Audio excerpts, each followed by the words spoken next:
እናንተ ግን ከዓለም አይደላችሁም ማለት ከዓለም ብትሆኑ ኑሮ ዓለም እናንተ ሊመርጣችሁ ነበር። እናንተም ከዓለም ጋር መቀጠል ትችሉ ነበር። ግን ከዓለም አይደላችሁም። እናንተ ሳይሆን እኔ መርጫችኋለሁ። ዓለም ይጠላችኋል አለ። ዓለም እናንተ ሙሾ ታወጣላችሁ። ዓለም ግን ይዘፍራል፣ ይጨፍራል፣ ይደንሳል። እናንተ ግን ስለዚህ ደስታችሁ በሰማይ ነው እያለ ነው እግዚአብሔር። ሐዋርያው ቅዱስ ጳውሎስ ምን አለ? በመከራ ውስጥ ሆኖ ይዘምር ነበር። አያችሁ፣ እየጠፋን እንበዛለን፣ ገዳዮቻችን ያልቃሉ፣ እኛ ግን እየበዛን እንሄዳለን። እኛን ይገሉን፣ እኛን ያሳድዱ ይሰድዳሉ። ሰይፍ የባነሱ ራሳቸው በሰይፍ ይጠፋሉ። ሐዋርያው ቅዱስ ጳውሎስ ምን አለ? በምዕራፍ 11 የሐዋርያት ሥራ ምዕራፍ 11 ቁጥር 21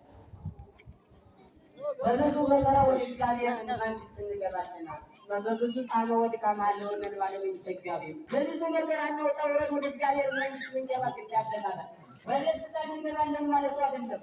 መከራ አለ። ክርስትና መከራ ዋጋ ያስከፍላል። አባቶቻችን ዋጋ ከፍለውበታል። አበስ ዝም ብሎ አልጋ ባልጋ ያለፈ ሐዋርያ ያለፈ ነቢይ ያለፈ ሰማይ የለንም ማለት ነው። ክርስትና አልጋ ባልጋ ምናልከው አይደለም።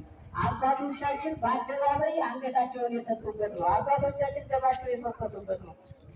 ነብዩ ኤርምያስ እንኳን ወንጌል ስለተናገረ ብቻ ትምህርት ስላልተማረ ብቻ ተመለሱ ስላለ ብቻ ወደ ከለዳውያን ካልተበለላችሁ ናቡከደነፆር መጥቶ ይህን ሕዝብ ይማርከዋል። እናንተ ለ70 ዓመት በፋርስ ባቢሎን ባሪያ ሆናችሁ ትኖራላችሁ። እግዚአብሔርን እንኳን የምታነሱበት ጊዜም የላችሁም። ከዛ በኋላ እዛ በፊት ግን ትዘጋጁልን ወደ ንስሐ ትመለሱ ከምርኮ ትድናላችሁ። እችን ሀገር እንዲሁም ለቃችሁ መጥፋት አለባችኋል። ይህ ነብዩ ኤርምያስ አሁን ባቢሎን ባለይ ትስብዋለ ይህን ሀገር ለቃችሁ ካልወጣችሁ ትጠፋላችሁ። አሁንም ማለት የቀረውን እንኳን ያለ ነብዩ ኤርምያስ ናቡከደነፆር የደረሰውን እንኳን ያደርገዋል። ከዚህ የቀሩት ግማሹን በሰይፍ ግማሹን በቸነፈር ግማሹን በረሃብ ይጠፋል። አየህ የቀረው ባሪያው የደረሰው እንኳን ወደ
Sema